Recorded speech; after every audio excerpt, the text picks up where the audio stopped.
Yeah, tell me a little bit about yourself. Where were you born and raised? I was born in New Mexico, but I was raised in Texas, in El Paso, which is the furthest west in Texas. Is I think the only part in Texas in the mountain standard time zone or mountain. It's a different time zone, so it's always an hour off of everything else, kind of. It makes a difference here, but I can't tell why. It's like I'm always, an hour early or an hour late, and everything is bizarre. Well, how would you describe your home life? Growing up, I would hang out with my grandparents. My mom was going back to school. She was like getting a teaching degree. So she was doing that for all my growing up pretty much. And then it seems like when she graduated, she also got married, and we moved out of my grandparents' house and into her husband's house, I guess. Growing up was normal. I think, wake up, go to school, or, come back, ride the bike until the sun goes down, and then, start the whole thing over again. I don't know anything different than that. But here, there's a lot of different stories, and I see people doing different things. It wasn't that it wasn't available. It's not what anybody was doing where I'm from. But do you have any siblings? No. It's just you. Yeah. And went to high school and all that in Texas. Yeah. And what would you do after high school? I graduated early from high school, and I went right to college. Summer session in Austin. UT Austin wasn't very popular, so they had like a special session. It was during I think the Bush election, the first one, and his daughters were going to college at the same time. I think it was more like a PR thing because they needed to know at least American history. So it was an American history class I had with them in like a special college session, summer session. So I went straight from high school to there. And then what were you studying in college? I was trying to get into like a biochemistry program that was pre-med in some kind of way that feeds into working in places that deal with death, like decomposition, but natural stuff, like what happens to a body, where it goes, what comes out of it. But it's a difficult thing to get into, and difficult to study. So it's more frustrating taking classes and not being able to apply them to something that doesn't exist. I'm curious what got you interested in that. I have no idea, but there's history is it's not macabre, it's not occult. It's just people that die in different places, they have different histories in different places, but it seems like their life goes on in factual record in different timelines at the same time. It's strange. I don't know if I was just thinking about that one day, thinking, well, what happens to the body once it's dirt? I mean, is it the maggot that goes to the butterfly, or the worm that goes to the soil that is telling the story? Because life has to extend in record, an energetic pattern record, and it ends up you're studying stuff. I didn't get that question wrong on that test, and you're arguing with the teacher, and you're right, but okay, fine, 8 points is 8 points. I mean, but you're right. Later on in life, you find out I was right, and I can't go back and get my 8 points back, but and no one changes anything about it. It's like, Wow. AU is still gold. AU is still gold. It's like, what I think once you get in that school system, you kind of have to play the game, right? Yeah, I mean, if there was a game, I'd say, okay, well, the game is I'm going to bet my student loans on it, or whatever it is, and by the time I get something that makes sense, then you'll have the right answer, and so will I, and I won't have a loan debt, right? Yeah, and I'll be like a Polish person instead of a Polish. I see the sign that says Polish, but I think sometimes Polish pink. I'm like, what is Polish pink? It says Polish pink, okay. But, just go there and go to school until the government doesn't have necessity of education anymore. And it's free until then. It's nice, but I think... What, did you graduate? No, I tried 5, 6 times. I kept going back, but not having anything to apply what I wanted to do, too, as far as studies. It's too many things to study something that nobody studies. It's like, that's the end of the studies, it's death. I say, okay, well, I guess death is the end of the studies. It's just... While you're in college, what are you doing for fun, hanging out? Whatever's growing. Acid doesn't grow, but it does kind of. Citric acid grows sometimes. Mushrooms are available. Normal things. But it's like going to the bar. It's the same thing, except a night of mushrooms is the same thing as being at the bar for 4 days, and you're out for 4 days. But it's recovery, and it's good. And you're thinking. You're not sick. You're not eating bar food. But otherwise, I spend a lot of time in the bars. But I think more for social reasons than for anything else. Because school, if you're serious about school, it doesn't provide any social at all. Right. I don't care who's next to me, get away from me if you're next to me. I'm trying to learn something, it's nothing social. But people need that to want to learn. Otherwise, learning for yourself is difficult. If there's a course that teaches you in high school how to learn for yourself, then no, that'd be a different world, but it's probably not on the horizon. And you're talking about mushrooms. You're talking about magic mushrooms. Magic makes them. Well, you were talking about mushrooms earlier. Were Yeah, you not? yeah. What type of mushrooms? You know, like psilocybin mushrooms. Yeah. There's supposed to be 18 strains of psilocybin. I researched when I came up. I said there's 18 strains of these things, so I'm going to find them. I haven't found a single one. But I mean, maybe they're around and they're just waiting for the right turd, and then they'll come out. But I mean, I don't know where they are, unless it's the rainforest. But the rainforest here is not friendly to approach. It's I don't know. So they studied it once, and they've never studied it again, probably because it's not friendly. But it's probably one of the most active. I mean, if not the only active, it's overactive. It makes Christmas time difficult to predict. I think the trees got here for sale maybe 3 days before Christmas, and I think nobody knew that those 3 days were 3 days. It's just, and I know it's the rainforest fault, but it doesn't care. It's unapologetic at best. It's just processing carbons whenever I get them, and then it'll be tomorrow. It's weird. It's a lot of science just to experience something and say, okay, it's a different time of year. Yeah. So when you stopped going to college, where did life take you? Let's see. I went from Austin in Texas back to El Paso. I traveled around a lot, maybe for about a decade or so, and then took a job up here on on a processing vessel, a big one, a fishing boat, until we got purchased. The company got purchased by an international, source or something. And so, we lost our jobs. And then I watched the boat that I work on sit at Fred Meyer for 2 years. Oh wow! Looking at it every day, wondering. I wonder why. They bought it because it never moved. I mean, so you traveled for 10 years. Did you work and save up money, travel, work, save up money? Yeah, I mean, not necessarily save up, but I mean, you work, you pay your bills. If there's anything left over, I mean, you go somewhere with what's left over. So Gotcha. You figure, okay, half's gone. I'm going to go halfway and back. And it's always working like service industry jobs. Yep. It's better than a profession if you can't find a discipline, because I mean, it's just you can make enough money in a weekend to have a good weekend, Yeah, I've done it. Yeah. And so where was the decision to go? I'm going to go to the Pacific Northwest and work on a fishing boat. How did that happen? I was looking at things online one day, and there were just I think it was like a job board in Texas that I saw, but I don't know if it was posted there for people that have capability of getting a visa, like a work visa, like an H-2B visa. If America's granted however many to fill the need in the industry, then it usually goes to places where there's a lot of international workers that don't care about the treatment, I think. So I picked it up there, and they gave me a job. Gotcha. And then how long did you work on that fishing boat? Maybe about 2.5 years, maybe 3 before they got rid of it. And you'd never worked on a fishing boat before? No, I never been on a boat before. They say seasickness, and you don't notice until you get on it. You get on it, I mean, you might as well be dead for a couple of days just walking around. It's the most miserable feeling I've ever had. I mean, there's a deer on the Jägermeister logo. It's like a buck or something. I might as well have suckled from the deer, and I've never felt so bad in my life. I thought there's nothing that's gonna stop me now. This is ridiculous. I mean, but we all made it. Do you get used to it or acclimate? Yeah, I mean, pretty good. Some people instantly, some people not. It's I didn't think I was going to, but I did. Because if you have a job, you got to go to it. That's what you're there for. So Yeah, you force your way through it. Yeah, but I mean, I've never. It's like insanity. I mean, literally, people go insane, like bullets to the wall, hiding, fighting. I mean, throwing shit at each other, crazy. I mean, tell me about that. What do you? I don't know anything about the fishing industry except what I've seen on television. But what were you fishing?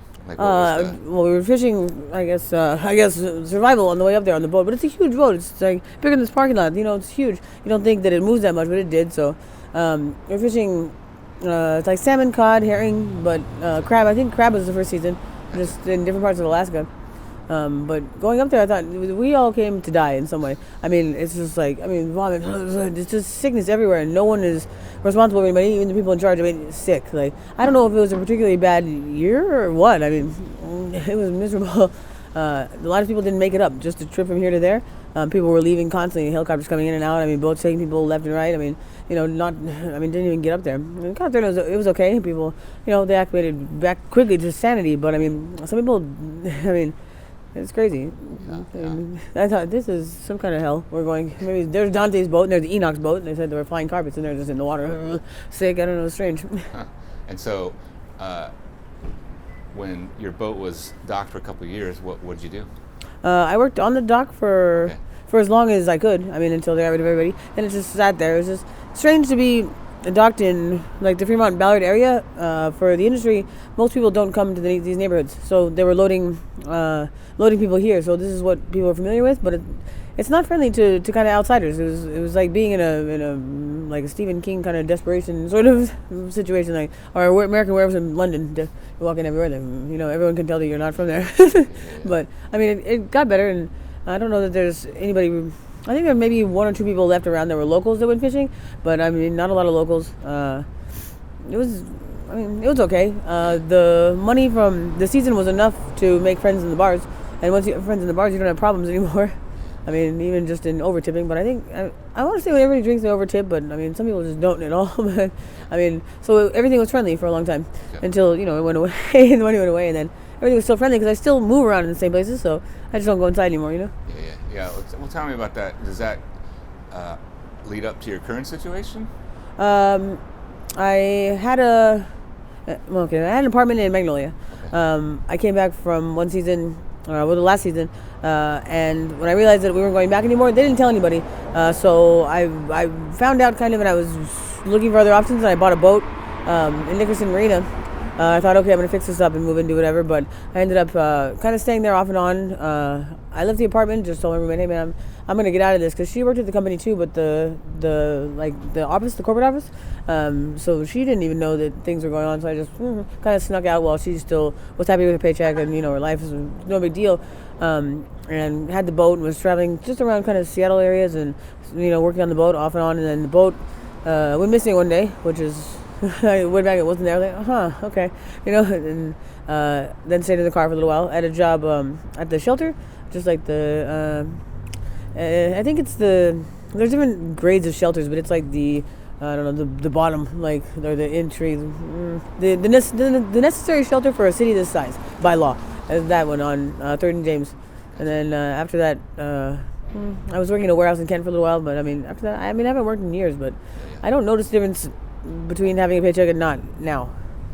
It's until it gets cold and wet. Once it starts getting wet, it's kind of, I'm furious all the time a little bit. Yeah, well, it's a different kind of water. So if I heard you correctly, apartment to a boat, which got stolen, and then to a car, and then what happened to the car? I just saw it the other day on the street. As a matter of fact, it showed up, but your car? Yeah. I was asking the guy, where is this from? He didn't want to tell me. I don't know if he didn't want me to know that he got a car for whatever reason, or I have no clue what he was thinking. He wouldn't tell me, and I was telling some of the neighbors, like, I don't know, it's not dangerous, but it's mine. It's been missing for a while. I don't think it's safe, but you have an RV, so in case you need time to pack up, and everyone left except for one trailer, and that night it burned down, and I think they found some people in it. And I was furious at the guy. I'm like, where did you get it? Why is he here? And he wouldn't tell me, but I mean, it was bizarre. But initially, I was going on a road trip with a friend of mine at the time, and left the car and took a bigger vehicle. Came back and I never saw the car again. And then you went to that shelter. I was working there, but I never stayed there. Oh, worked there, gotcha. And then out on the street. Yeah. But that made an easy transition. I'm like, all right, street people, okay, well, I'm at work now, I'm outside work, and I don't go anywhere then, It's like, I don't have anywhere to go, I was just there, but I didn't notice just because I was already there. Yeah. So how long have you been unhoused and on the street? Let's see, maybe 2017 was probably the last time I was inside, maybe. Oh, wow. I'm trying to think when the car actually went missing, but I think it was 2017. Gotcha. So not as long as some people, but it seems longer than some people. Yeah, that's a long time. Yeah. And Leigh, what do you do to cope? How do you cope? Other than what you just saw, where you found me, that's it. I mean, I walk around. It's a lot of physical activity, but it's a lot of mental activity. Like a lot of it. Tell me about that piece. I'm curious. What do you mean by that? I mean, if I'm doing something, helping somebody, doing something like this, I'm focused on that. The further away I get from having something to do, the more my mind starts thinking about what's around me. If I'm too familiar with what's around me, it starts like absorbing things that maybe are just around, I guess. It's not, it doesn't feel as invasive as it did in the beginning. It's a lot of thinking, okay, what is this? Is it real? Is it a person? Is it alive? Do I talk back? And so I made a decision in the beginning that if I'm in that state, I'm not going to respond to anything, especially not out loud. Like, don't give it any permanence. I mean, unless it's blatantly an emergency. I did that for years. It took years. I mean, 3, 4. It took years to sort it all out. So when did you start noticing that? when I started getting irritated with the people that live in the streets. I'm like, they're finding this sweep us. I'm like, it's the fucking the line of trash from the store to your tent flap. And like, that's how they found you. You know, like, I mean, like, why compound your situation? It's not difficult to be clean. You know, I mean, you don't have to defecate on the door next to you. You can go somewhere. You know, it's just people started not wanting to care for themselves, but wanting other people to care for them more. And I thought, is it because I never had a tent? Like, I don't like permanence in something it's not that it's illegal. It's just, it's not right. You can tell, you can feel it. So the longer you're in it, the more you want somebody else to make it right. It becomes an aggressive situation. It's not pleasant.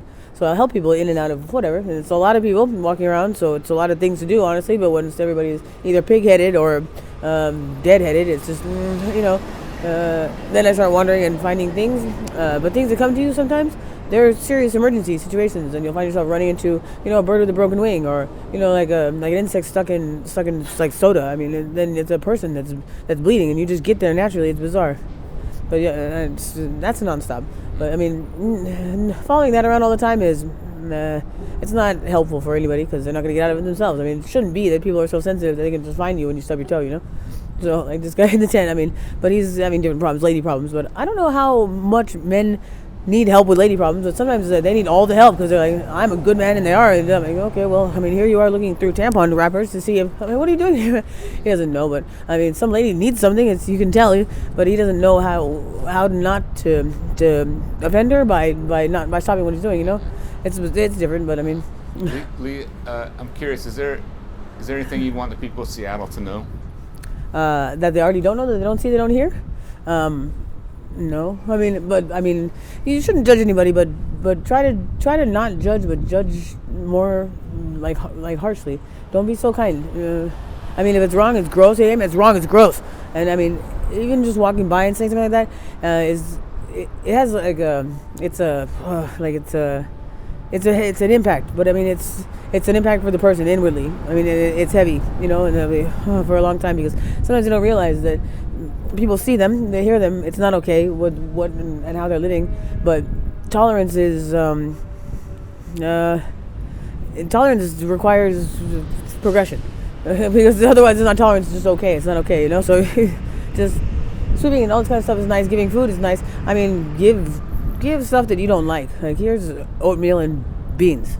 Like navy beans and a pot of water, and that's all you get. If you want salt, go find it. Scrape it off your testicles. I don't care. Just don't take anything in my stores. I'm gonna arrest you if you take an apple, and not shoot you. You know, something just so.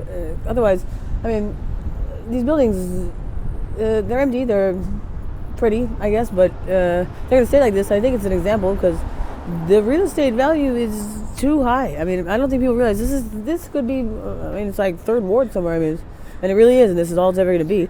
It's not going to grow past this, but I mean, you know, live around it, hover around it. I mean, take over another building. It's just, if they don't get the message, I mean, they're going to be the message, you know? Yeah. Well, I'm curious, Leigh, what are your hopes and dreams for you? You know, I haven't gotten that far yet. I had some, and I lived them, and I thought, oh, that was, okay, so what's supposed to be after that? And I'm thinking, shit, what is supposed to be after that? You know, am I supposed to retire and do, that was great? I mean, what do you do? Another boat? I don't know. Yeah, I'm there. I'm like, okay, so I look around. I mean, people that need help or things that need help, you know, or just, I approach things now, like buildings or just, I don't know, situations that aren't private, but in public, and just do something with them and see maybe somebody notices. And say, hey, you know, you're not bad at this. Can you do this over here for $10, $5? Yeah, do it for free if it's something to do, you know? Because the more you have to do that's away from people that need help is the less people that need help. You still talk to your folks? Not in a while. A couple years. My mom's in Texas still. She has a sister in New York, a sister in California. But I don't really talk to them unless it's holidays anyway. But I haven't made contact with my mom to ask how they're doing. It's been a while. Yeah. Anything else you'd like to share? I mean, I got some some gummies if you want some. I got some candy I just found, but if you want some. Oh, thank you.